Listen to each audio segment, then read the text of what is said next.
बसरा पहुंचकर मैंने अपने लिए एक जहाज का इंतजाम किया और उसकी तैयारी में मैंने इस अमर का खास ख्याल रखा कि तूफान का मुकाबला आसानी से हो सके और हर किस्म की राहत व आसाइश उसमें फराहम हो।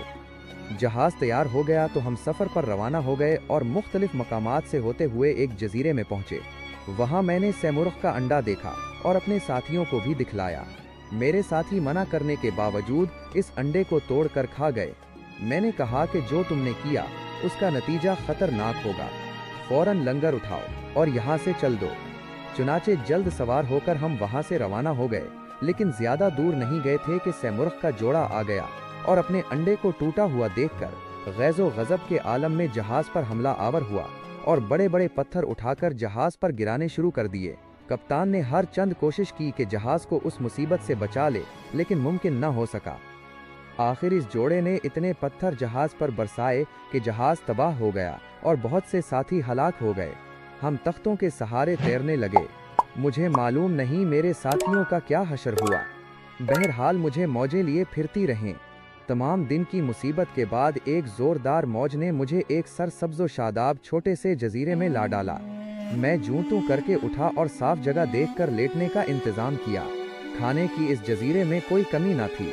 हर तरफ जंगली अंगूरों की बेलें फैली हुई थीं। मैंने अंगूर खाए और आकर लेट गया। रात मैंने आराम से गुजारी। सुबह उठकर चला के देखूं यहाँ से निकलने की क्या सबील होगी। फिरते फिराते एक चश्मे के किनारे पहुंचा, जहाँ से मैंने एक बूढ़े को देखा जो अपना निस्फ धड़ पत्तों से छुपाए हुए बैठा था। जब उसकी नज़र मुझ पर पड़ी तो मुस्कुराकर इशारे से मुझे अपने पास बुलाया और कहा कि मुझे चश्मे के किनारे ले चलो। मैंने अज़राहे हमदर्दी इसको कंधे पर उठाया और उसने अपनी टांगें मेरी गर्दन में लपेट लें। मैं इसको लेकर चश्मे के किनारे पर आ गया और उतारना चाहा तो उसने अपनी टांगें इस जोर से मारें कि मैं परेशान हो गया और सोचने लगा कि इस मुसीबत से क्यों कर निजात हासिल करूं। थोड़ी देर के बाद वो किसी तरफ चलने को इशारा करता और अगर मैं ज़रा भी रुकता तो अपनी टांगें इस तरह मारता जैसे घोड़े को चाबुक मारते हैं। खुदा जाने उसकी इन खुश्क टांगों में इतनी कुव्वत क्यों कर थी। कभी मुझे मेवादार दरख्तों के नीचे ले जाता और फिर वहां खड़ा करके खुद इत्मीनान से फल खाता। कई रोज इसी तरह गुजर गए। अगर मैं सोने के लिए लेटता तब भी वो अपनी टांगें मेरी गर्दन से अलग नहीं करता था। हर वक्त उसकी तकलीफ से मैं थक जाता। चुनाचे एक रोज मैंने कुछ अंगूरों का रस निकाल कर मशकीज़े में भरा और उसका मुंह बंद करके धूप में रख दिया।